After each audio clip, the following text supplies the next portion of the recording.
Hey Gearheads, welcome to the Rogue Ignition podcast. This is our first episode, our inaugural deep dive. Whoa, yep. I'm Leo, and this is Anna. Hey everybody. It's going to be a wild ride with everything from crazy powerful wagons to the possibility of manual Ferraris making a comeback. I know, right? Plus, we'll be looking at the latest Formula One action and some of the big changes happening across the entire auto industry, like tariffs and EVs. Absolutely. Our goal today is to sort through all the noise and bring you the most interesting and important bits. Let's kick things off with a car that has really caught my eye, the 2026 Mercedes-AMG E53 Wagon. Oh, yeah. This thing is packing over 600 horsepower in a wagon body, and it's coming to the U.S. Wow. It's almost like Mercedes is saying, hey, who says you can't have practicality and performance? It's a bold move for sure, especially when you consider the current push towards electrification and fuel efficiency. And, wagons haven't always been the most popular body style here in the U.S. It's true. So it makes you wonder what Mercedes is thinking here. Are they targeting a very specific niche of buyers, or are they trying to do something completely different and, maybe bridge the gap between traditional performance and the electric future? Yeah, it's a fascinating question. It really is. Now, under the hood, they've taken their already potent 3-liter turbocharged inline-six engine, which makes 449 horsepower. Okay. And then they've added a 163 horsepower electric motor that's powered by a pretty substantial battery pack. I see. So you get a combined output of over 600 horsepower with overboost. Wow, that's a lot of power. But it's not just about brute force. They've Yeah. also incorporated some clever technology to improve efficiency. Oh, interesting. So it's not just a gas guzzler. Not at all. This is a plug-in hybrid. Ah, okay. So it can actually travel up to 42 miles on electricity alone. That's pretty impressive. So you could potentially do your daily commute without using a drop of gasoline. And when you need that extra boost of power, it's right there at your disposal. So you get the best of both worlds. Exactly. You get performance and practicality all wrapped up in one stylish package. I like it. And speaking of style, they've really nailed the looks of this car too. Yeah. The AMG-specific grille gives it an aggressive look. Those wider fenders hint at the power that lies beneath. And those quad exhaust pipes leave no doubt about its performance capabilities. It definitely has presence. And inside, you get sporty seats and all the latest technology.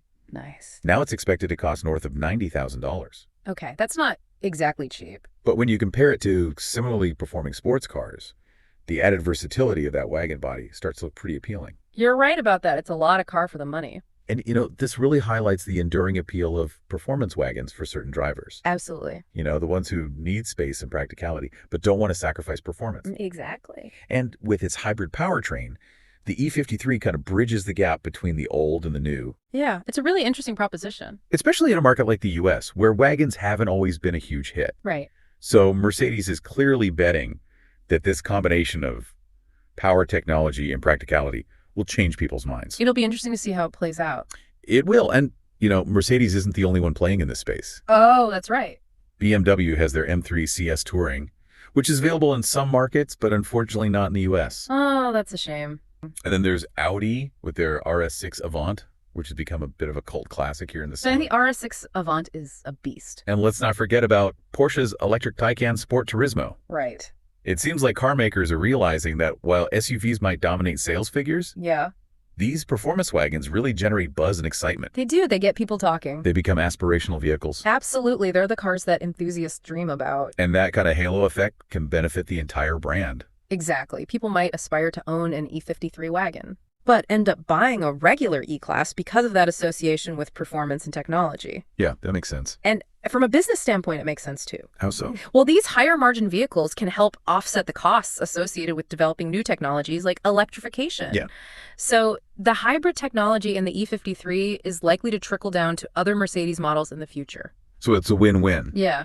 Now let's shift gears and talk about Formula One, our favorite Friday segment. Yes, let's do it. There's a lot to unpack from the world of F1. There is, yeah. I mean, the Japanese Grand Prix, Suzuka, always a fan favorite, legendary circuit, but this year, I don't know, it felt kind of, a little flat maybe. Yeah, a little bit, yeah. I mean, the racing wasn't quite the spectacle we've come to expect from Suzuka. Right. And there are a few things we got to talk about, starting with that newly resurfaced track. And Pirelli, well, they brought their hardest tire compounds, the C1, C2, and C3. And the outcome, well, not a ton of overtaking, was there? No, not really. And it really highlights how much of an impact the track surface itself can have on a race. You have this fresh tarmac at Suzuka, probably super smooth, tons of grip initially. Then you add those hard tire compounds into the mix, and you get drivers pushing like crazy, but struggling to find that edge, that advantage to make a move stick. And didn't, I think it was Frederick Vasseur, the Ferrari boss, he even kind of joked that it was almost becoming a qualifying championship, which really kind of emphasizes just how crucial, how much emphasis there was on that starting position, you know? Absolutely, absolutely. And it makes you think, is this just a Suzuka thing? Like, is this a one-off because of the resurfacing, or are we seeing, a bigger trend in F1 where overtaking is becoming increasingly difficult? Yeah, it's a good question. And, speaking of Ferrari, it's been a pretty, well, highly anticipated debut season, let's say, for Lewis Hamilton over there, right? But it seems like the results so far, well, haven't quite lived up to that hype, have they? No, they haven't, not yet at least. I mean, no podiums in those first 3 races, and then that double disqualification in China, which we don't need to get into all the nitty-gritty details right now, but let's just say it hasn't been the fairy tale start many were probably hoping for. Yeah, definitely not ideal for Hamilton or Ferrari. And where are they sitting right now in the standings? 4th in the Constructors' Championship, behind McLaren. Okay, so yeah, not quite where they'd want to be. And, Hamilton himself, after Japan, he mentioned something about running the car. I think he said higher than we would like. And that it piqued my curiosity. What's the story there? It made me think about this whole, ride height and plank wear issue that we've been hearing about. And then, of course, there was that whole China situation. So what's the deal with running the car higher? Yeah, so it all boils down to this delicate balance. Teams are always trying to strike. Yeah. I mean, ideally, every team wants their car as low to the ground as possible, right? Right, The yeah. lower the car, the more downforce it generates. Think of it like an invisible hand pushing the car down onto the track, which gives it more grip, allows for faster cornering. Why not just slam it as low as you can? Well, because there's this little thing called the plank. It's Yeah. basically a wooden plank underneath Where the it's car. literally a plank of wood. Yep, pretty much. And there are super strict rules about how much this plank can wear down during a race. If it wears down too much, the car gets disqualified, which is exactly what happened to Hamilton in China. Ah, okay, I see. So teams are constantly walking this tightrope. They want the car low for maximum downforce and speed, but not so low that they risk excessive plank wear and a potential disqualification. And this whole equation gets even trickier at the start of a race when the cars are carrying a full fuel load. Oh, why is that? Well, that heavy fuel load compresses the suspension even more, so the car sits lower, which increases the risk of the plank scraping along the track. It's something they have to be very, very mindful of. So it sounds like this is less of a worry in those shorter sprint races where they have less fuel on board. Exactly. It's crazy how these tiny details, this plank of wood, can have such a huge impact on the race. It's all about finding those marginal gains, right? Absolutely. All right, so let's switch gears for a second and talk about another team that's had some pretty big shakeups lately. Red Bull. Liam Lawson, who stepped in earlier this season, well, he's been replaced by Yuki Tsunoda starting in Japan. Yeah. And Lawson, I mean, he had a rough go of it. 0 points in his 2 races in the RB21, crashed out in Australia, and then finished, 15th in Shanghai? Yeah, 15th, which I think ended up being 12th after those disqualifications. Right. So, I mean, it was a pretty short stint for him in the main Red Bull car. What do you think happened there? Well, Red Bull, they're known for being ruthless when it comes to performance, right? Mhm. They're laser focused on those championship points. And while Lawson is definitely a talented driver, I think they just felt Tsunoda, with his past experience within the Red Bull system, first with AlphaTauri, now RB, and his track record of consistently scoring points, they probably felt he was a better bet to deliver alongside Verstappen. Remember, he even outscored his teammates last year, so they know what he's capable of. Yeah, makes sense. So how did Tsunoda do in his return to the senior Red Bull team in Japan? Well, qualifying wasn't ideal. He ended up 15th, actually behind Lawson in the other car, after a mistake in Q2. Oof, not the best start. No, not at all. And, at a track like Suzuka, where overtaking was so difficult, that qualifying position really put him on the back foot. But his race performance was actually pretty encouraging. He had a fantastic start, overtook Lawson right away, and then gained another spot on Gasly during the pit stops. Okay, so he was moving up. Yeah, he was. But then he got stuck behind Fernando Alonso, and ultimately, neither Red Bull driver scored any points. It's pretty rare for them. It is, yeah. Christian Horner, the team principal, said that Tsunoda's still finding his feet, which seems fair given the circumstances. And Tsunoda himself, he had, I think he described it as mixed feelings. He was happy with his own driving, but obviously disappointed with the overall result, although he did say he was excited to be learning alongside Verstappen. Yeah, I bet. So this whole Suzuka situation, the lack of overtaking, the huge impact of qualifying, it all kind of leads us to the elephant in the room, the tires. Yeah, the tires. Pirelli's talking about doing some tire experiments, trying to spice things up a bit, prevent more of these processional races like we saw in Japan. And it seems like they're thinking about moving towards softer tire compounds in the future. What have you heard about this? Yeah, Pirelli's definitely responding to the feedback from Japan. I mean, it was clear that the combination of the track and those harder tires just didn't deliver the kind of exciting, close racing that everyone wants to see. So what's the plan exactly? I mean, I know they're sticking with the harder compounds, the C1 to C3 for Bahrain, which makes sense with the heat and tire wear there. But what about after that? Well, Michael Schmidt, over at Automotor on Sport, he's reported that Pirelli's looking to test out some softer compounds in Miami and Imola. And get this, they're even thinking about bringing the super soft C6 compounds to Imola. Whoa, the C6 at Imola, that's a bold move. So if these experiments work, if we see more exciting races, more strategic variation, more pit stops, more overtaking, do you think this could become a permanent strategy for Pirelli? I mean, Schmidt seems to think it could really influence their tire selections for the rest of the season. Yeah, I think it's definitely a possibility. If these softer tires lead to better racing without compromising safety, causing a bunch of tire failures or anything like that, then I think both Pirelli and F1 as a whole will see it as a positive step. Now, here's where things get really interesting, I think. This whole softer tire thing, it might not be good news for everyone. I'm thinking specifically about Red Bull. Their car's been described as, how do they put it? Much more tire hungry than the McLaren. If Red Bull's cars, the way it's designed, if it naturally puts more stress on the tires, then these softer compounds could actually make their tire degradation issues even worse. We might see them struggling a lot more in the later stages of races, especially compared to teams like McLaren, who seem to have a car that's, well, a little easier on its tires. So does that mean like McLaren's aerodynamic philosophy or something is just fundamentally different, like less aggressive on the tires? It's possible, yeah. Yeah. Maybe they're generating downforce in a way that doesn't scrub the tires as much. Yeah. Something to think about. And Schmidt also pointed out that those slower corners in Bahrain, they could be a real problem for Red Bull even before these softer tire experiments really get going. Absolutely. Bahrain, with its mix of fast straights and those slower, more traction-dependent corners, it can be brutal on tires. If a car's already prone to high degradation, those slow corners are going to amplify it. So basically, Red Bull might have a tough time in Bahrain, even without the softer tires. And then, well, things could get even trickier for them later on if Pirelli does decide to go with those softer compounds. Yeah, it'll be interesting to see how they adapt. All right, so to sum it all up, we had a bit of a snoozer in Japan, which has got Pirelli thinking about shaking things up with softer tires.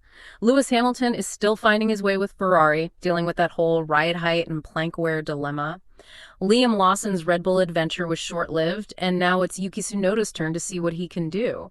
And this potential tire strategy shift, well, it could have a big impact on the championship battle, especially if Red Bull's car really is that hard on its tires. Yeah, I think the resurfacing at Suzuka really highlighted how all these different factors, the track conditions, the tires, the car setups, how they all come together to create the spectacle of the race, and how even a seemingly small change can have a ripple effect on the whole grid. And that brings us to something for you, our listeners, to ponder. With this possible move towards softer tires and all these different car characteristics we're seeing out there, how do you think the competitive order might change as the season goes on? Could we see teams known for their tire management prowess? Maybe a team like McLaren? Could they gain a serious advantage? And how will Red Bull, if their car is as tire hungry as everyone says, how will they adjust their strategy, maybe even their car development, to deal with this potential change? It's definitely something to keep an eye on. All right, let's move on to a topic that's generating a lot of buzz among car enthusiasts, the possibility of Ferrari bringing back the manual transmission. Oh, wow. Now that would be something. It would, wouldn't it? Yeah, manual Ferrari. According to their chief product development officer, the iconic gated shifter might be making a return. I can't believe it. But it would likely be on limited run special models. Okay, that makes sense. The last manual Ferrari was the California back in 2012. So this would be a big deal.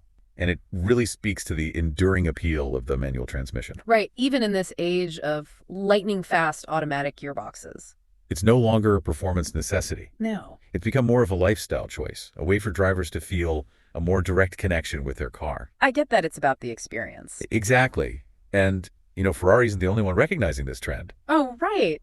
Porsche still offers manual options in their GT models. Yes, they do. There was a lot of excitement surrounding the manual version of the Toyota Supra. Yeah, I remember that. And cars like the Honda Civic Type R prove that driving enjoyment isn't all about outright speed. Absolutely. It's about feeling connected to the car. Exactly. And that's something that a manual gearbox can provide. That tactile feedback, the satisfaction of rowing through the gears, it's just a different feeling. And in a Ferrari with that iconic gated shifter, it would be even more special. You're right. The sound, the feel, the precision, it would be amazing. Now, from a performance perspective, a modern manual Ferrari would probably be a tiny bit slower in a straight line compared to their dual-clutch automatics. Yeah, but that wouldn't matter to most buyers? Not at all. It's about the overall driving experience. Right, and the exclusivity. And let's not forget about the collector's value. Oh, yeah. We've seen how past manual Ferraris have skyrocketed in price. Like the 599 GTB with the manual. Exactly. That car is now worth a fortune. It's crazy. So a limited production manual Ferrari released today would almost certainly become an instant collectible. Absolutely would be a hot commodity.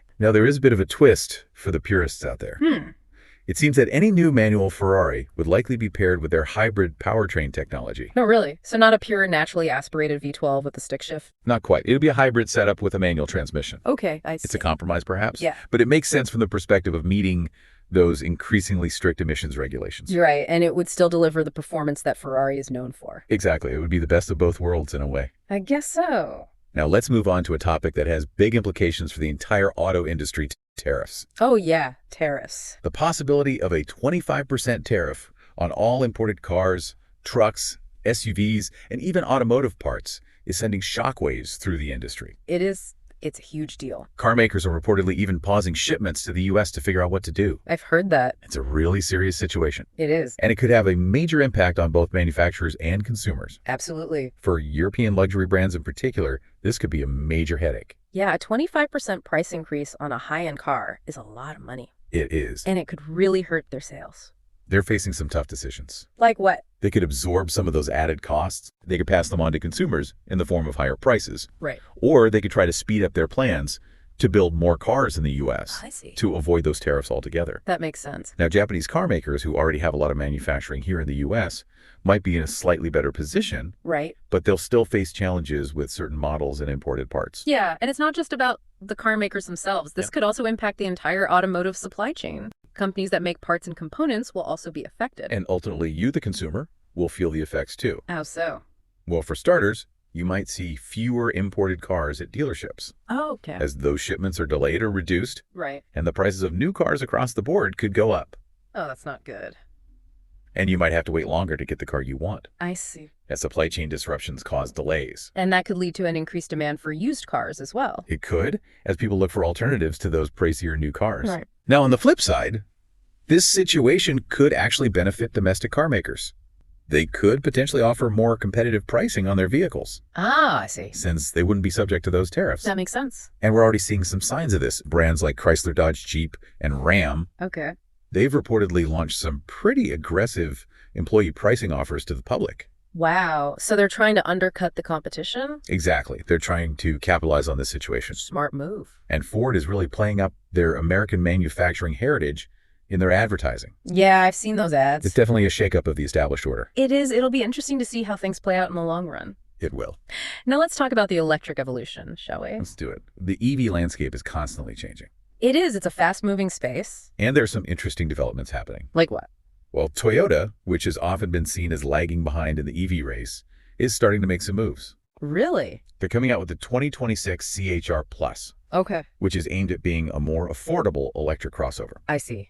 And they're also updating their BZ4X electric SUV Mm-hmm. with improvements to its range and charging capabilities. That's good to hear. Now, what's interesting about Toyota's approach is that they're still very much focused on hybrid vehicles. Yeah, they're not going all in on EVs just yet. Not yet. But they are gradually expanding their electric offerings, Right. and their continued success with hybrids suggests that there's still a large market for those vehicles. Especially given the current state of public charging infrastructure. Right. It's not as widespread or reliable as it needs to be in many areas. No, it's not. Now, in the premium segment, BMW is developing their next generation electric vehicle platform. Oh, wow. It's called New Classa, New class. and it's designed specifically for EVs from the ground up. So they're not just adapting existing gas car platforms. No, this is a completely new architecture. And it shows that BMW is serious about the future of electric mobility. They're putting their money where their mouth is. And they're promising significant improvements in performance and charging times. That's exciting. It is. And it's good to see that they're taking this seriously. They are.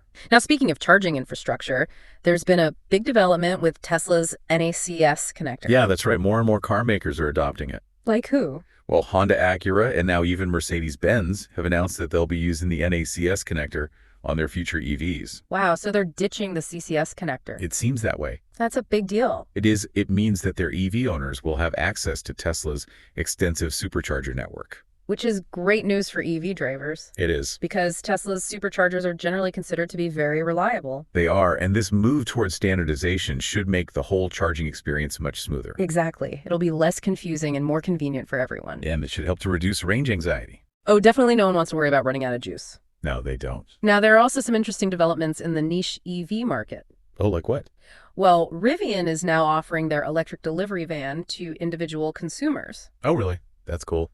It's a very versatile vehicle with a ton of cargo space. And it could be a great option for people who need to haul stuff but want to go electric. Right, like families or small businesses. Exactly. And ChargePoint is introducing anti-theft measures for their public charging cables. That's good to hear. It shows that they're taking security seriously. Right, because theft of charging cables has been a problem. It has, unfortunately. So this is a positive step. Definitely.